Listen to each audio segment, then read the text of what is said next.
하나님께서 주시는 말씀입니다.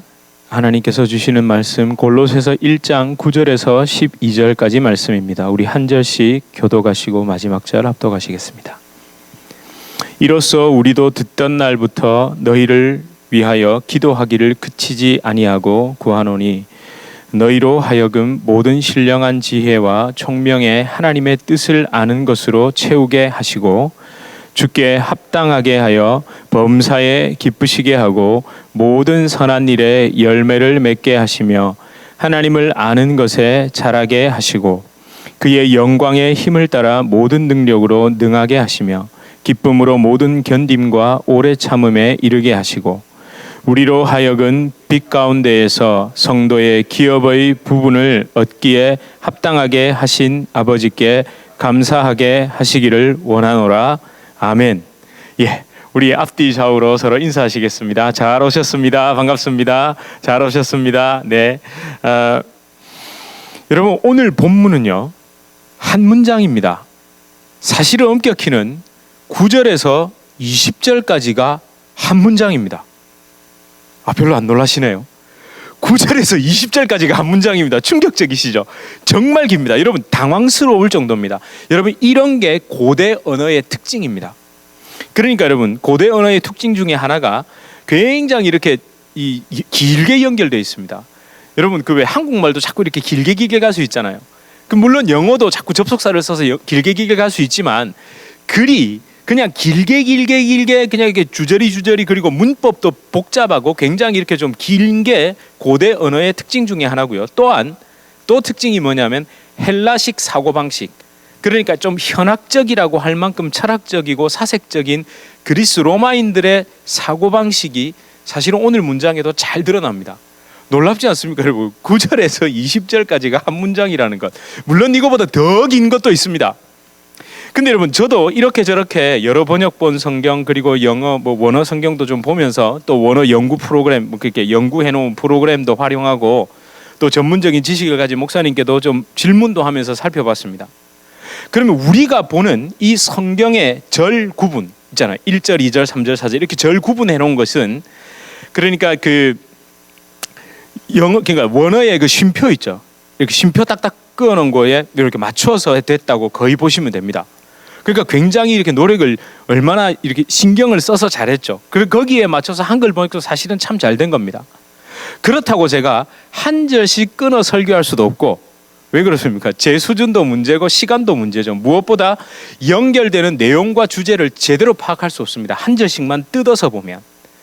여러분 이번에 제가 그래서 9절에서 12절을 한 문장으로 그러니까 설교하려는 그 문장으로 택해서 정한 이유가 여러분 헬라어에 아주 독특한 문장 부호가 있다고 합니다. 그러니까 저도 이번에 알았습니다. 보통 우리 쉼표와 마침표는 아시죠? 근데 여러분 성경에 보다 보면요 마침표는 이렇게 글자가 있으면 아래쪽에 찍습니까? 위쪽에 찍습니까? 밑에 찍으시죠? 근데 가만히 보다 보니까 마침표 같은 게 마침표하고 똑같이 생겼는데 위에 딱 찍혀 있는 게 있더라고요. 그 이상하다 이게 뭐지 하고 보니까 그 위에 찍힌 곳에 우리나라 말로 여러분 여기 보십시오. 오늘 12절에 원하노라 이렇게 끝나죠. 그렇죠? 그리고 또 어떻게 되어 있습니까? 17절에 보면 하셨느니라 해서 마치 한 문장처럼 끊어지죠. 보이십니까?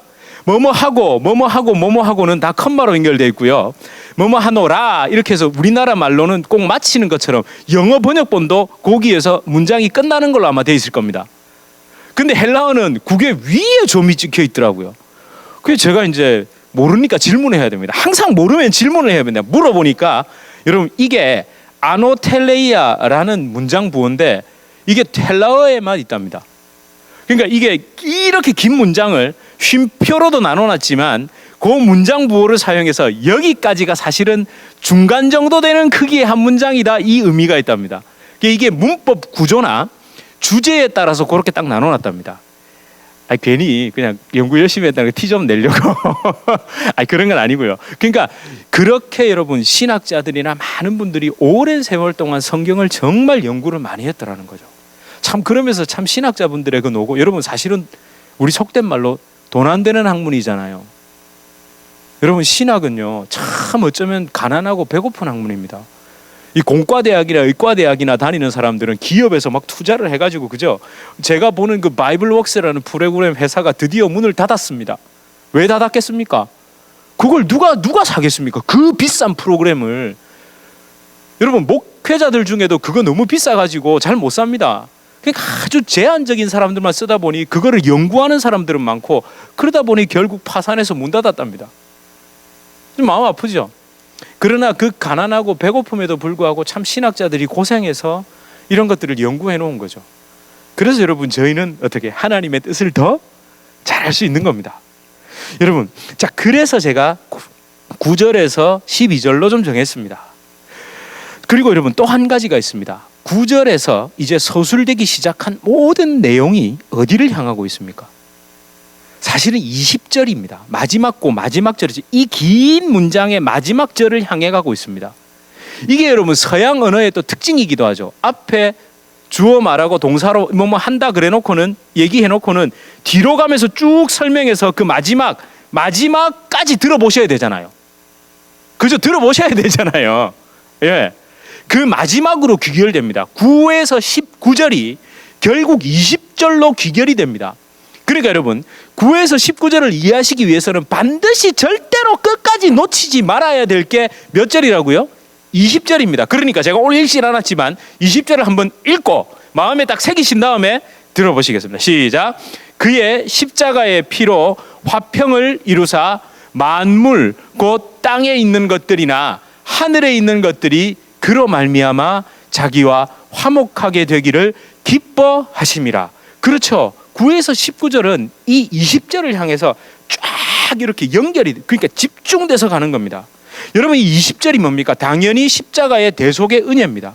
만물 곧 땅에 있는 것들이나 하늘에 있는 것, 즉 만물을 다스리도록 창조받은 그 아담이 뭘 해버렸습니까? 범죄했습니다.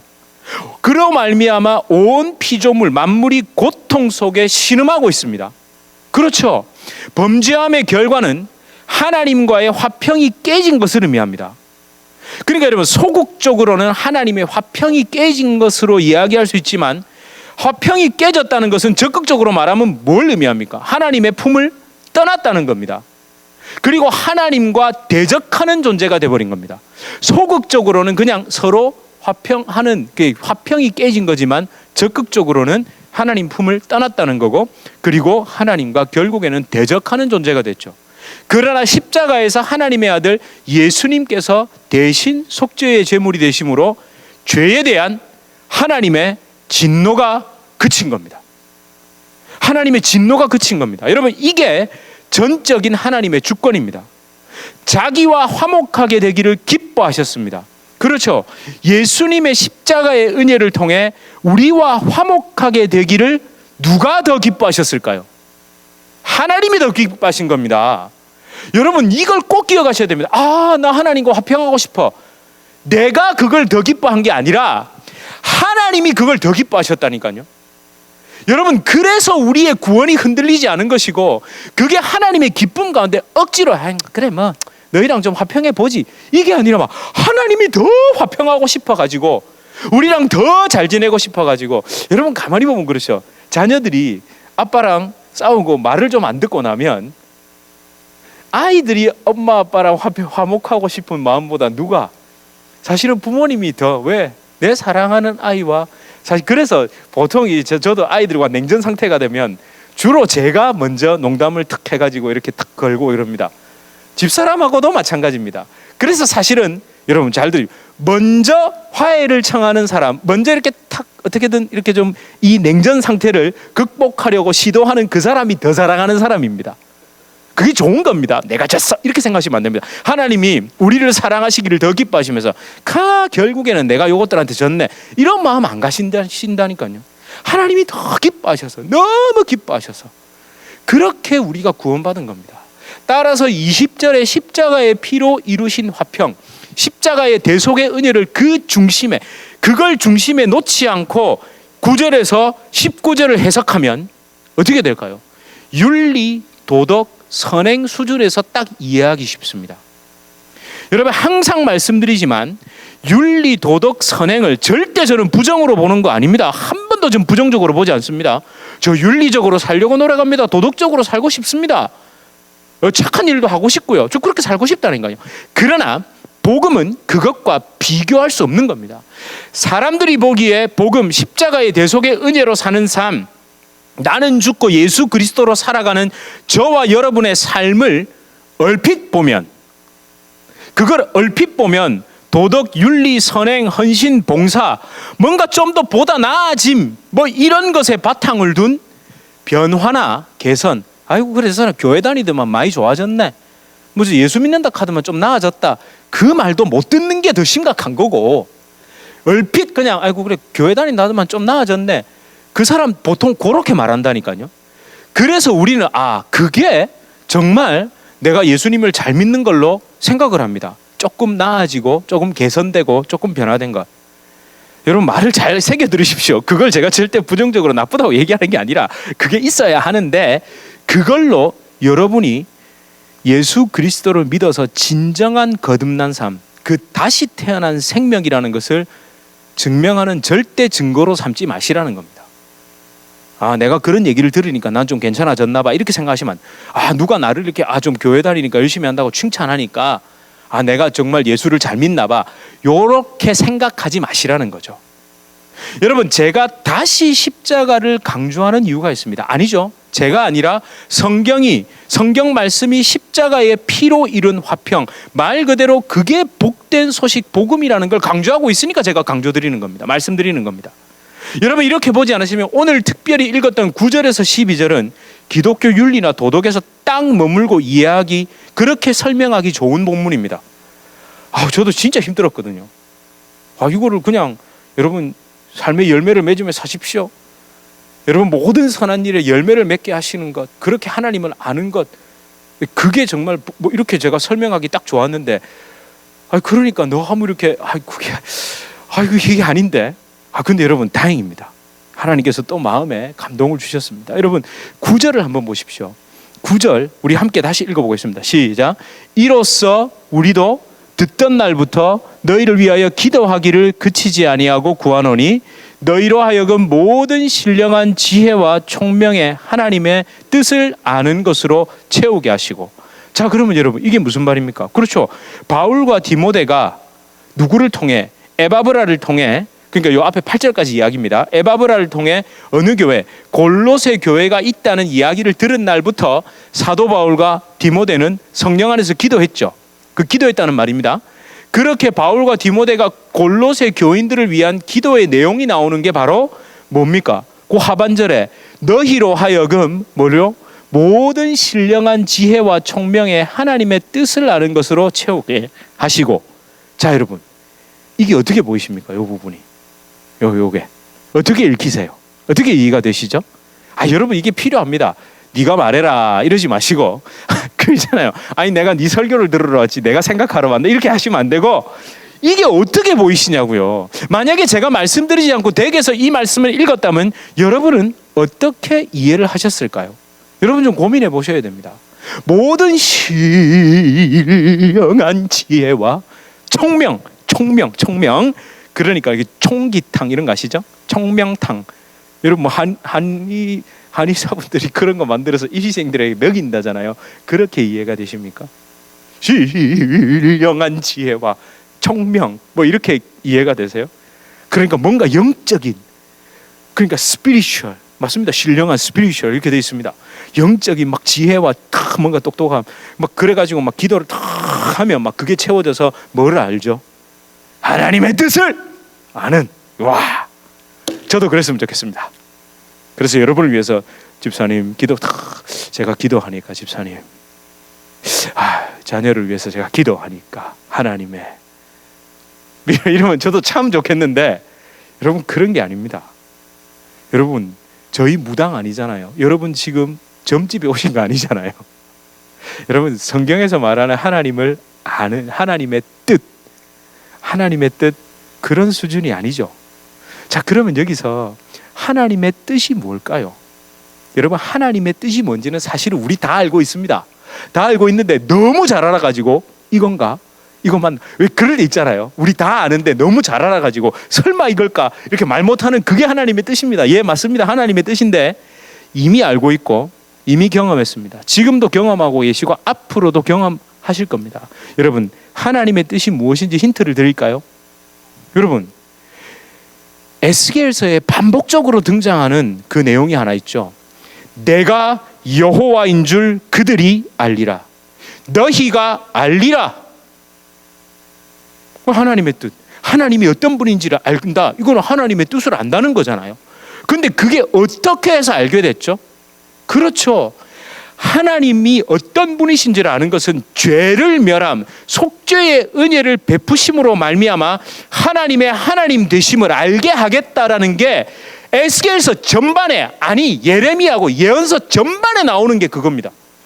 여러분, 에스겔서 22장 15절 여러분 읽었던 기억이 아마 솔솔 나십니까? 함께 읽어보겠습니다. 시작. 내가 너를 문나라 가운데에 흩으며 각 나라에 해치고 너의 더러운 것을 내 가운데에서 멸하리라. 여러분, 그래서 제가 주절 종속자라면서 새벽에 그리고 금요일 날 말씀드렸죠. 여기서 제일 중요한 주절을 딱 빼면 뭡니까? 내가 너의 더러운 것을 네 가운데서 멸하리랍니다.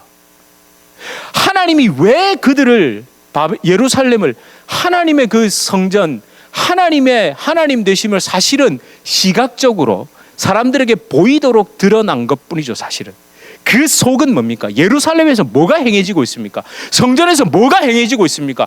속죄의 제사가 행해지고 있다고. 여러분, 예루살렘 성전 제가 그 설명드렸죠.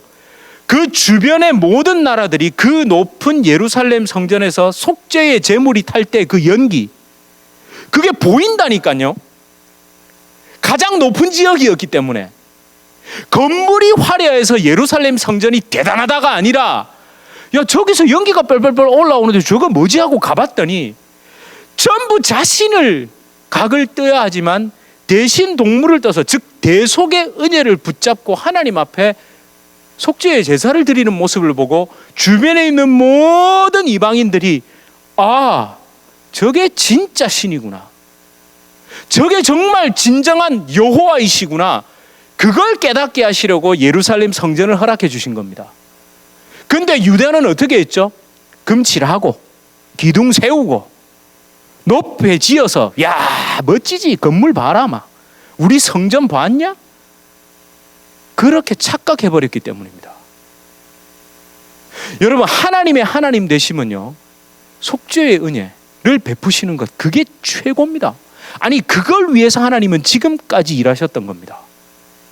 왜 자꾸 엉뚱한 걸로 하나님의 영광이라 그러죠? 높은 자리에 올라가고 건물 크게 짓고 영향력 끼치는 게, 아니 무슨 영향력을 끼치는데요? 여러분, 빌 게이츠 그다음에 지금 베조스 맞습니까? 그 아마존 베조스인가, 그 사람들이 영향 제일 안 끼치나요? 미국에서 제일 영향 끼치는 사람이 제가 볼 때 아마존 회장 같은데요. 지금 미국에서 아마존 없이 살 수 있는 사람이 있습니까? 아니, 그럴 것 같으면 예수 믿는 사람은 다 빌 게이츠 되고 그 아마존 회장 돼야죠. 아닙니다. 하나님의 진짜 영광, 하나님의 하나님 되심을 드러내는 것은 속죄의 은혜를 베푸시는 것을 통해서 하나님이 일하시는 겁니다. 여러분, 교회는 그걸 말해야 됩니다. 여러분, 교회밖에는 그 얘기를 할 수가 없잖아요. 어디서 그런 얘기를 합니까? 어느 종교가 그런 얘기를 하고, 어느 철학이 그런 얘기를 하고, 어느 부자가 그런 얘기를 하고, 어느 권력자가 그런 얘기를 할 수 있고, 어느 누가 속죄의 은혜를 베풀 수 있다는 말입니까? 근데 그거는 얘기하지 않고 엉뚱한 걸로. 여러분, 우리는 절대 잊지 말아야 합니다. 저와 여러분의 행위의 어떠함으로 구원받는 게 아닙니다. 여러분, 심지어 어떤 면에서는 믿음으로 구원받는다는 것을 잘못 이해하면 내가 믿는 것으로 착각할 때가 많습니다. 사실 거의 다 착각하고 있죠. 우리의 구원의 시작은 죄에 대한 하나님의 진노로 시작됩니다. 아이러니하게도 죄에 대한 하나님의 진노, 도무지 그 죄를 두고 보실 수 없는 그 죄를 향한 하나님의 거룩한 분노에서 시작됩니다. 저와 여러분 속에 있는 더러운 것, 그 죄로 말미암아 타락한 자, 하나님조차도 내 중심적으로 이해하려는 나의 못된 자아를 십자가에 못 박아 죽이고 다시 예수님으로 살리시겠다는 그게 진짜 하나님의 뜻입니다. 제발 하나님의 뜻을 내가 혹은 내 자녀 배우자가 뭐 이렇게 되고 저렇게 되는 수준에서 막 기도하면 하나님의 뜻이 어디 있습니까? 뭐 하나님이 나를 어떻게 인도하실 것입니까? 아니, 물론 그것도 맞죠. 그것도 맞지만 성경이 말하는 궁극적인 하나님의 뜻은 그런 거 아닙니다, 여러분. 하지만 여러분, 이렇게 하나님의 진짜 뜻, 죄를 진멸하시려는 하나님의 마음을 깨닫는 것, 정말 죄를 미워하시는 하나님의 마음, 그 죄를 미워하시기에 멸하시려는 그 하나님의 의지, will, 그 있잖아, will, 의지, 그걸 깨닫는 게 하나님의 뜻을 깨닫는 거고, 그걸로 우리가 채워져야 됩니다. 저와 여러분, 참 복잡할 것 없습니다. 어쩌면 9절에서 19절이 20절을 향하고 있다는 것만 알아도 하나님의 뜻을 아는 것은 십자가에서 죄의 진멸을 통해 심판과 구원을 이루시려는 하나님의 의지를 아는 것, 그거라는 것을 어렵지 않게 우리는 볼 수 있습니다. 자, 그러니까 여러분, 이제 9절을 그렇게 보시고 10절을 한번 함께 보겠습니다. 10절입니다. 시작. 주께 합당하게 행하여 범사에 기쁘시게 하고 모든 선한 일에 열매를 맺게 하시며 하나님을 아는 것에 자라게 하시고. 또 나오네요. 또 그럼 이렇게 시작해요. 합당하게 행하게 하는 거 나오잖아. 행하는 거 행해야지. 그러면서 우리는 이제 어떻게 얘기합니까? 이제 뭐 야고보서 막 갖다 붙이죠. 이제 막 야고보서 갖다 붙여가지고 막 행함이 없는 믿음은 죽은 믿음이다. 막 이제 이렇게 나옵니다. 그런데 그게 틀린 것 아니라고 제가 계속 말씀드렸죠. 근데 여러분, 여기서 행하여라는 걸 조금만 더 살펴봅시다. 조금만 더. 여러분, 이 10절에서 이 주께 합당하게 행하여, 여기서 합당하게라는 말은, 악시오스라는 말은 가치 있게, 적절하게라는 뜻입니다. 그러니까 가치가 있고, 하나님에게 정말 가치가 있고, 정말 하나님의 뜻에, 하나님의 그 마음에 적절하게 그렇게 행하는 건데, 그러면 이제 또 행하는 것이 무슨 말일까요? 이거 뭐 페리파테오 이런 말 해봐야 별 소용이 없지만 원어 이거 뭐 해봐야, 그래도 이 페리파테오라는 말이 있는데, 이 말이요, 지금 페리파테사이라는 말로 한마디로 얘기하면 여러분 동사 원형 있죠. 우리 to 부정사처럼. 근데 그게 뭐냐면, 제가 왜 아우리스트 용법이라는 거 기억나세요? 헬라어에서 아주 독특한 용법인데 시제보다는 그 행위 자체에 더 집중할 때 이 아우리스트 용법을 쓴다 그랬잖아요. 그러니까 여러분, 페리파테사이라는 말은 페리파테오라는 동사의 부정형, 그러니까 부정사, 동사 원형적인 의미의 아우리스트 능동형 있죠. 능동적으로 그렇게 행하는 것을 얘기합니다. 여러분, 이게 무슨 뜻이냐면요, 이 뜻이 정말 신기합니다. 그만큼 뜻을 강조했다는 걸 제가 강조하기 위해서 문법적인 얘기를 드렸고요. 이 페리파테오라는 이 말이 뜻이 참 신기합니다. 그냥 일반적인 헬라어 해석으로는 행하다 맞습니다. 행하는 거 있죠. 그냥 행하는 거, 우리가 뭔가 행하는 거, 삶 속에서 행하다, 행하면서 살다, 이런 의미가 있습니다. 그런데 여러분, 여기에 신학적인 의미가 더해져야 됩니다. 여러분, 여기 성경이잖아요. 그러니까 신학적인 의미가 더해지면 이 뜻이 더 깊어집니다. 제가 찾아본 것이 아니라서 제가 그대로 인용하겠습니다. 제가 찾아본 게 아니라 질문을 했더니 얘기를 해주더라고요. 그대로 읽을게요. 답을 준 걸. 굉장히 소극적인 의미의 단어예요. 그러니까 이 페리파테오라는 말이, 행하다라는 말이 굉장히 소극적인 의미의 단어예요. 살다 혹은 행하다라는 의미가 없는 건 아니지만 무슨 의지를 갖고 어떻게 살고 어떻게 행하고가 절대 아니고, 그냥 사라지는 대로 사는 것, 흘러가는 물에 몸을 맡기듯 행하는 것의 뉘앙스가 굉장히 강해요. 그 외에도 걷다 혹은, 그러니까 여러분, to set on foot, 그러니까 이게 무슨 의미일까요? 그러니까 이건 아예 그냥 발길 닿는 대로 가다 혹은 서 있다입니다. 이렇게 답이었습니다. 그렇다고 여러분, 이 부분을 오해하시면 안 됩니다. 여러분, 물에 몸을 맡기듯 행하고 그냥 사라지는 대로 사는 것이라는 의미가 아무것도 안 한다는 말이 아니라, 여러분, 이 물에 맡긴다는 의미가 뭡니까? 수영해 보셨죠? 여러분이 몸에 힘을 주면 힘을 줄수록 오히려 떠 있을 수가 없습니다. 성령께, 정말 내가 죽은 그 심령의 자리에 성령께서 들어오시고 성령께서 나를 인도해 가시는 대로, 여러분, 나를 하나님의 뜻에, 성령의 그 흐름에 맡기는 게 사실은 더 힘듭니다. 몸에 힘을 꽉 쥐고 막 어프 하는 게 쉬울까요? 죽었구나 생각하고 몸에 힘을 쫙 빼는 게 더 힘들까요? 그렇죠. 나 죽었구나 하고 몸에 힘을 쫙 빼는 게 더 힘듭니다. 근데 우리 그러잖아요. 그래야 산다고 우리 막 강의, 여러분 차라리 물에 빠졌을 때는 몸에 힘을 빼십시오. 아무리 들어도 빠지면 어떻게 됩니까? 힘 줍니다. 이게 여러분 우리 사람이라니까요. 듣는다고 되는 게 아닙니다. 설교 백날 듣는다고 되는 게 아니라고요. 여러분, 이 페리파테오라는 그 의미가, 행하다는 의미는 사실은 그 물에 빠진 사람처럼 성령께 완전히 나를 굴복시키고 그대로 주님께 맡겨드리는 것. 여러분, 이걸 의미하는 겁니다.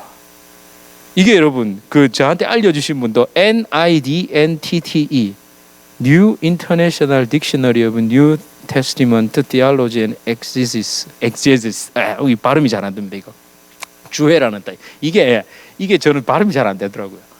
하여튼 이런 사전이 5년 전에 이제 집대성된 거래요. 가장 최근 거랍니다. 그리고 거기에다가 뭐요? 거기에다 신학적인 의미를 넣었기 때문에 이 사전이 굉장히 요즘 아주 좋은 사전이라고 저한테 알려주더라고요. 여러분, 제가 그러면 또 한 가지 질문하겠습니다. 주께 합당하게 행하여 범사에 하나님을 기쁘시게 하는 것이 그럼 또 뭡니까? 제가 계속 물고 들어가죠. 그 또 늘고 들어. 이제 합당하게 행하여 기쁘시게 하는 게 결국 또 뭐랍니까? 모든 선한 일의 열매를 맺게 하는 거잖아요. 맺으셔야 돼요, 여러분. 그러면 제가 또 질문하겠습니다. 자꾸 질문을 왜 하냐고 하지 마시고 질문을 또 해야 됩니다. 자꾸 생각하셔야 됩니다. 모든 선한 일을 통해 맺히는 열매가 뭡니까? 열매가 뭐냐고요? 여러분, 카르포포레오라는 말인데, 카르포포레오 이 단어인데, 이게 여러분 한글이 참 그럴 때는요 진짜 멋있습니다. 카르포스가 열매입니다. 그 카르포포레오, 그러니까 열매가 이렇게 맺히는 거죠. 여러분, 맺힌다를 잘 한번 생각해 보십시오. 우리 머릿속에 그 열매가 맺히다라는 걸 한번 생각할 때 우리는 자꾸만 그 열매 맺힌다면 우리는, 여러분은 어디에다가 집중하십니까? 열매, fruit, 그 열매에 집중하실 때가 많습니다. 그런데 그 열매가 맺다라는 말을 가만히 생각해 보면 열매보다 더 중요한 게 사실은 맺다라는 겁니다. 눈물이 맺힌다. 내 마음에 뭔가가 맺힌다고 할 때 사실은 이 물방울 또는 열매가 더 중요합니까? 뭔가 그걸 맺히게 한 그 원동력이 더 중요합니까? 왜 눈물이 맺히십니까?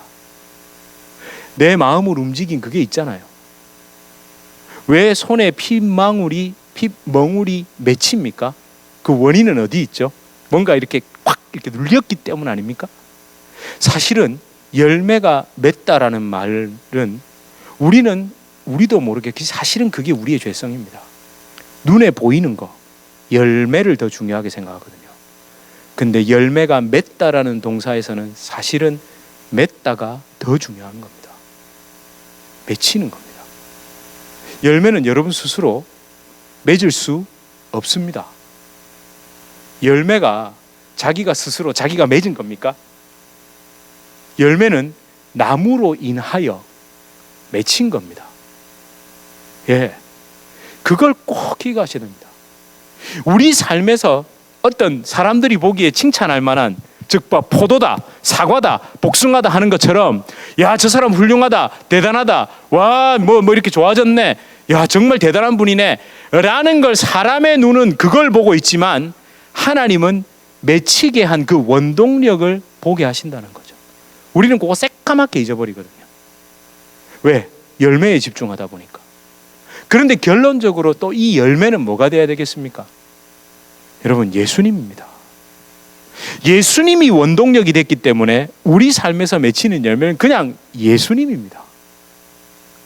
여러분이 행하는 그 모든 일을 보고, 야, 저 집사님은 정말 훌륭하신 애가 아니라 저 집사님을 저렇게 만든 예수님이 정말 대단하시네로 가야 됩니다.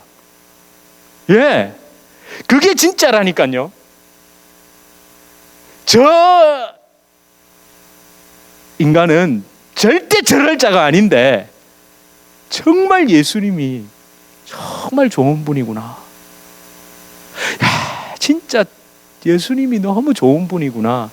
이렇게 돼야죠. 그게 정상 아닌가요? 그게 정상입니다. 여러분, 여기서 우리는 성화의 문제가 대두되는 거죠. 열매를 맺는 삶, 우리는 그러면서 성화를 어떻게 생각하죠? 뭔가 개선되는 삶, 그렇게 좀 나아지는 삶을 이야기합니다. 그런데 여러분, 이런 표현이 어떨지 모르겠습니다만 성화는 도덕적 삶이 하나하나 더해짐으로 이루어지는 더하기가 아닙니다. 오히려 빼기입니다. 빼기. 그러니까 여러분이 뭔가를 행해서 성화가 이루어지는 게 아니라, 죄송하지만 여러분이 점점 죽어감으로 행하는 게 되는 것이, 그게 성화입니다. 저도 사실은 성화를, 제가 뭔가를 더 나은 삶을 살고 뭔가 이렇게 함으로 인해서, 즉 더하기의 삶을 통해서 성화가 이루어지는 줄 알았는데 빼기였던 거예요. 빼기. 내가 하고 싶은 것도, 때로는 내가 옳다고 생각하는 것도, 내가 제일 잘한다고 생각하는 것조차도 하나님 앞에 드리고 안 하고, 안 할 수 있고, 또 반대입니다. 내가 너무 하기 싫은 것도 그걸 빼는 거잖아요. 빼니까 나를 통해 예수님이 행하시니까 그렇게 되는 겁니다, 여러분. 그러니까 빼기를 통한 게 성화인데, 우리는 지금까지 다 어떻게 이해했죠? 더하기인 줄 알았다는 겁니다. 여러분, 이걸 기억해야 됩니다. 분명 나는 이미 죽었습니다. 십자가에서 예수님과 함께 죽었습니다. 이게 뭡니까? 단번에 이루어진 칭의적인 의미에서의 성화죠. 성화의 시작이죠. 그러나 또 어떻습니까? 단번에 한 번 죽고 끝입니까? 여러분, 나는 매일 매순간 죽어야 합니다. 십자가에 못 박힌 주님에게 여전히 붙들려 있어야 합니다. 이게 뭡니까? 점진적 의미에서의 성화의 과정이죠. 여러분, 빼기, 죽는 것을 통해 성화, 매일 매순간 십자가에 못 박혀 죽는 것이 성화의 과정이라는 걸 깨닫지 못하면, 잘 들으세요. 매일 매순간 십자가에 못 박혀 죽는 것이 성화의 과정이라는 걸 깨닫지 못하면, 반대로 자꾸 더하기 돼가지고 내가 개선되는 삶으로 생각하면 뭐가 진짜 두려울까요? 나를 끝까지 괴롭히는 이 육체 있잖아요. 육체의 소욕이 진짜 결판 나는 날이 언제입니까? 예, 여러분이 주님 품에 안기는 그날입니다. 내가 매일 죽어감으로 성화가 이루어진다는 걸 깨닫지 못하면 육체의 죽음이 어떻게 다가올까요? 두려움으로 다가오죠. 나 죽으면 어떡하지? 근데 여러분, 매일매일 내가 죽어가는 것이 성화의 과정이라는 것을 깨달으면 육체의 죽음이 어떻습니까? 그렇죠. 그렇게 두려운 게 아닙니다. 그렇다고 나 빨리 죽어야지, 이게 아니고, 여러분, 진짜 여러분, 이 더하기 빼기 요 작은 차이가, 여러분, 육체의 죽음이 나에게 이게 내가 끝나는 시간이 아니라 진짜 성화의 과정을 거쳐 영화의 단계에 이르는 그날이구나. 그렇게 되니까 또 어떻습니까? 예수 그리스도의 재림이 두려움으로 다가오지 않는 겁니다. 주님을, 내가 말씀드렸죠. 영화의 단계에 들어가는 그 두 가지가 있는데, 우리가 육체의 죽음을 맞이해서 개인적인 종말을 통해 주님을 만나서 영화의 단계에 이르든지, 아니면 전 우주적인 종말, 예수님의 재림을 통해 영화의 단계에 이르든지, 여러분 그렇게 된다고 제가 말씀드렸잖아요. 그러니까 이 두 가지 다가 빼기로 생각을 했을 때 성화의 과정을 두려움이 아니라는 거죠. 근데 더하기로 생각을 하니까 자꾸만 좀 더 오래, 좀 더 버티고, 좀 더, 그리고 괜히 두렵고 막 이렇게 가는 겁니다. 여러분, 덧셈이 아닌 뺄셈을 통한 성화의 과정을 깨닫고 인정할 때, 우리가 이 땅을 살아가는 삶이 좀 고달플지라도 성화의 길, 그 과정을 걷는 것이 기쁨이 됩니다. 견디고 참을 수 있습니다. 여러분, 이게 바로 11절의 내용이고, 그렇게 11절에서 이야기한 것이 11절에서는 12절에서는 마침내 우리가 얻게 되는 것에 대해 설명하죠. 그게 11절 12절입니다. 함께 읽겠습니다. 시작. 그의 영광의 힘을 따라 모든 능력으로 능하게 하시며 기쁨으로 모든 견딤과 오래 참음에 이르게 하시고 우리로 하여금 빛 가운데에서 성도의 기업의 부분을 얻기에 합당하게 하신 아버지께 감사하게 하시기를 원하노라. 여러분, 여기서도 그러면 결국 영광의 힘을 따라 모든 능력이, 지금 골로새서와 빌립보서의 공통점이 뭐죠? 사도 바울이 로마 감옥에 있었죠. 빌립보서 4장 16절 기억나시죠? 내게 능력 주시는 자 안에서 내가 모든 것을 할 수 있느니라. 그럼 이 능력과 그 능력도 같은 연결이 되죠. 우리가 생각하는, 여러분이 원하는 모든 것을 할 수 있는 능력이 아니라 결국 보시오, 모든 견딤과 오래 참음에 이르게 하시는 그 능력, 빼기의 성화의 과정을 살아가는 것을 견디고 참고 그렇게 그걸 기쁨으로 감당하시게 하는 그 능력이 우리에게 임하고, 그 능력으로 인하여 우리가 빛 가운데에서 성도의 기업의 부분을 얻게 하시는 것. 여러분, 이 기업, 여러분 다 알고 계시잖아요. 성도, 여러분 이게 뭡니까? 홀리, 세인트, 거룩한 자들. 그런데 여러분, 거룩한 사람이 아니라 사실은 우리는 거룩하여진 사람들입니다. 우리는 우리 스스로를 거룩하게 할 수 없습니다. 거룩하여진 사람들이 얻는 기업, 그렇죠. 저와 여러분은 압니다. 성도의 기업의 부분, 그 받을 것이 사람의 이성의 생각의 수준으로 천국 상급 따위가 아니라는 걸 압니다. 빛 가운데에서 빛이신 예수님 안에서 성도의 기업의 부분, 우리의 영원하신 기업은 예수님이죠. 여러분, 5절에서도 설명드린 하늘에 쌓아둔 소망, 아니 하늘에 영원히 기댈 수 있는 유일한 소망이 예수님입니다. 여러분, 5절에 기억나시죠? 하늘에 쌓아둔 소망은 여러분이 생각하는, 우리가 생각하는 2층집, 3층집 이런 게 아니고, 그렇죠, 영원히 기댈 수 있는, 여러분 집에 기대 계시겠어요? 집에 이렇게 기대 있는 사람 이상한 사람이죠. 집 앞에 이렇게 기대 있으면 이상한 사람이잖아요. 집은 어떻게 됩니까? 그 안에 들어가 영원히 거하며 우리가 내려놓고 풀어놓고, 집에 들어가서 넥타이 딱 매고 옷 다 입고 계세요? 집에 들어가면 다 벗어놓는 겁니다. 여러분, 그 집도 그렇게 이해하셔야지. 우리는 자꾸만 껍데기로 이해한다니까요. 막 3층 집 하면 내가 거기에서, 아니요, 영원히 쌓아놓으니 기댈 수 있느니라고 제가 말씀드렸죠. 영원히 기대는 그 소망, 예수 그리스도를 의미하는 겁니다. 여러분, 오늘 본문 속에 녹아있는 의미 하나를 마지막으로 더 짚어보고 끝내고 싶습니다. 여러분, 결론적으로 말씀드리면 성화 더하기가 아니라 빼기의 삶입니다. 설령 더하기라 해도 빼기의 삶이 없이 더하면 아무 의미가 없죠. 빼기 없이 더하기, 여러분 그거 안 됩니다.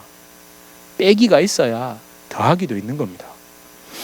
그리고 무엇보다 10절의 행하여를 아까 제가 신학적인 의미로만 말씀드렸는데, 그러면 주제적인 의미에서 제가 갖고 있는 사전에는 어떻게 되어 있냐면 걷다라는 의미가 있습니다. 함께 걷는 거 있죠. 이렇게 걷는 것. 여러분, 내가 십자가에서 죽으면 내가 아니라 예수님께서 나의 인생길을 걸으십니다. 진정한 동행이죠.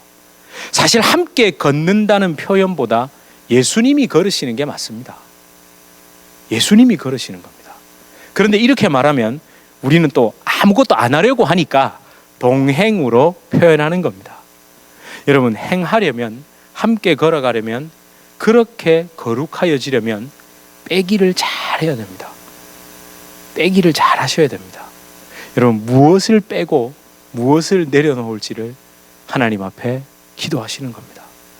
내가 끝까지 붙들고 도무지 하나님의 뜻대로 하나님께 맡겨드리니 하나님이 하시옵소서라고, 그리고 그것을 하지 못했던 내가 왜 그런지를 살펴보고 돌아보는 것, 그게 우리가 해야 될 겁니다.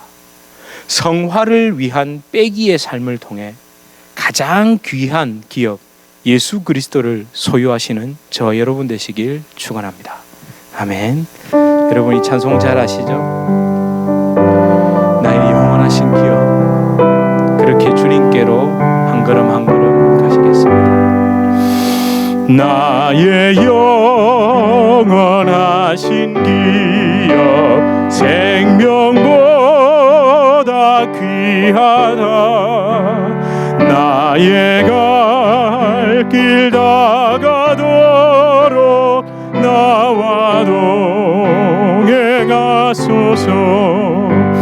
주께로 가까이, 주께로 가오니 나의 갈 길 다가도록 나와 동행하소서. 세상 북이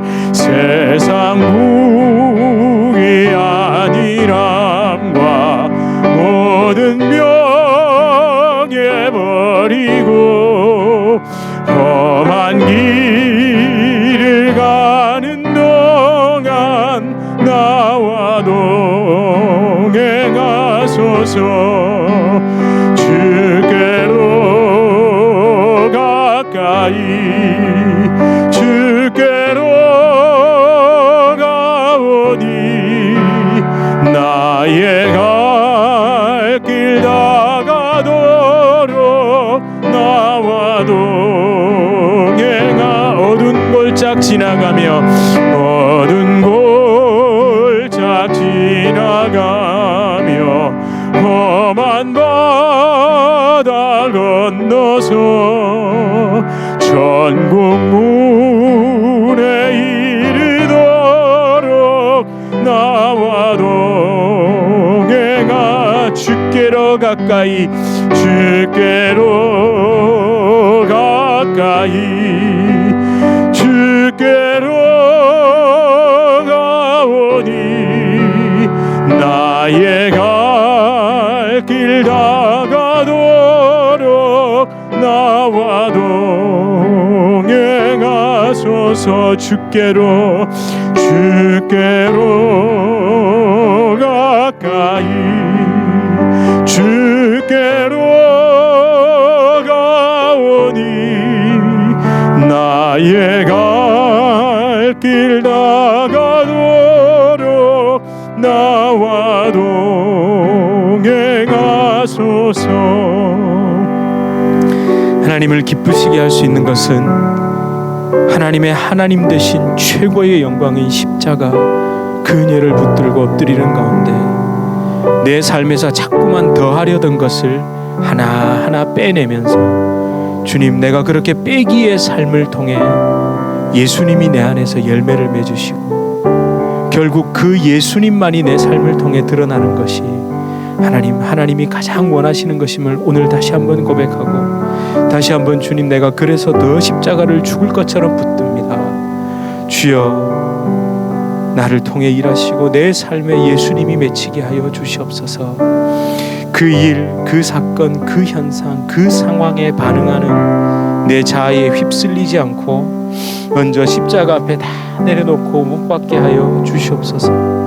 하나님, 그렇게 그 일에 대해 내가 아니라 예수님께서 나를 통해, 그저 그냥 나는 도구일 뿐, 주님, 나를 통해 예수님이 일하시옵소서, 행하시옵소서. 예수님으로 결론 지어지는 그 열매가 맺히게 하여 주시옵소서. 여러분, 이런 마음으로 주님, 나를 붙잡아 주시옵소서. 나를 태워주시고 내 속을, 내 심령을 주님 예수 그리스도의 성령의 불로 빼기 시켜주시고 완전히 태워 주시옵소서. 우리 이런 마음으로 간절히 주님 앞에 함께 기도하시겠습니다. 하나님, 주님과 동행하고 싶습니다. 주님, 내 안에서 일하시고 아버지 하나님, 내가 덕지덕지 붙여놓은 것을 하나 둘 빼내갈 수 있게 하여 주시옵소서. 주님, 위기가 없는데 하나님 아버지 어떻게 해야 주여 아버지 하나님, 어떻게 주님으로 채울 수 있습니까? 주여 아버지 하나님, 내가 내 자신을 숨기지 않게 하여 주시옵소서. 하나님 아버지 하나님, 이것이 필요해서 달라고 요구하는 것이 아니라 왜 필요했는지부터 생각하고 주님 앞에 드릴 수 있게 하여 주시옵소서. 내가 당장이라도 할 수 있지만, 내가 내 힘으로도 행할 수 있지만, 하나님, 그런 내 마음의 자세가 필요합니다. 아버지 하나님, 내가 그토록 원했던 아버지 하나님 오시도록 주님 하나님 오시도록 도와주시옵소서. 하나님, 내 삶이 그렇게 결론지게 하여 주시옵소서. 하나님, 그렇게 주님과 동행하는 것이 기쁨이 되게 하여 주시옵소서. 주님과 함께 걷기 위해 하나님 하나 둘 제할 수 있게 하여 주시옵소서. 내 짐이 너무 많습니다. 내가 덕지덕지 붙인 것이 너무 많습니다. 주여 아버지 하나님, 주님과 함께 걷길 원합니다. 주님과 함께 걷길 원합니다. 주께로 가까이, 주께로 가오니 나의 갈 길 다가도록 나와 동행하소서. 주께로 가까이, 주께로 가오니 나의 갈 길 다가도록